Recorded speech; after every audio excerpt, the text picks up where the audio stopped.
Et du coup, bah, il suffit ensuite donc de faire plt.plot. Je vous rappelle que plt, c'est matplotlib plot. Ok, donc plt.plot. Et là, du coup, je mets mon abscisse x, je mets mon ordonnée et après, je mets bah, la tête qu'auront mes points. Donc, par exemple, moi, je veux que ce soit des ronds. Ça peut être des croix, ça peut être ce qu'on veut, ça peut être des points. Ok, ça peut être des plus. Et après, je l'affiche. Donc ici, c'est plt.show. Ok, donc voilà les taffeurs et les taffeuses. Évidemment, là, moi, j'ai fait un cas très général, c'est-à-dire qu'est-ce que j'ai fait? J'ai défini une fonction. Une fois que je l'ai définie, je prends mon abscisse, mon ordonnée, je fais du coup ben, les antécédents, les images et après je trace la courbe hein, qui n'est rien d'autre qu'un nuage de points en l'occurrence.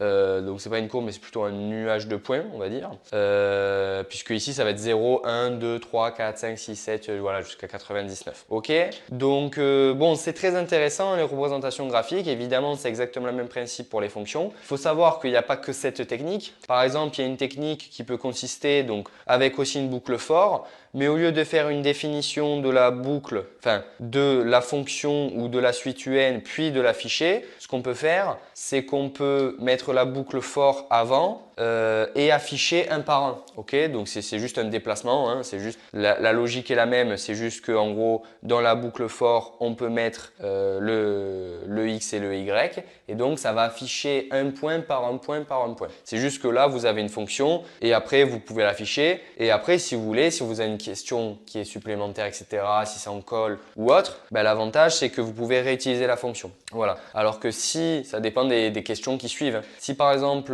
ben, vous avez une question qui suit qui fait appel à votre fonction dans laquelle vous avez mis d'afficher et que vous ne voulez pas afficher, c'est pour ça que c'est quand même bien en général de vraiment faire une sorte de disjonction entre définir la fonction, faire l'affichage sous forme de représentation graphique, etc. Et pas de mélanger dans une même boucle. Pour ça, je ne vous conseillerais pas de faire cette deuxième méthode.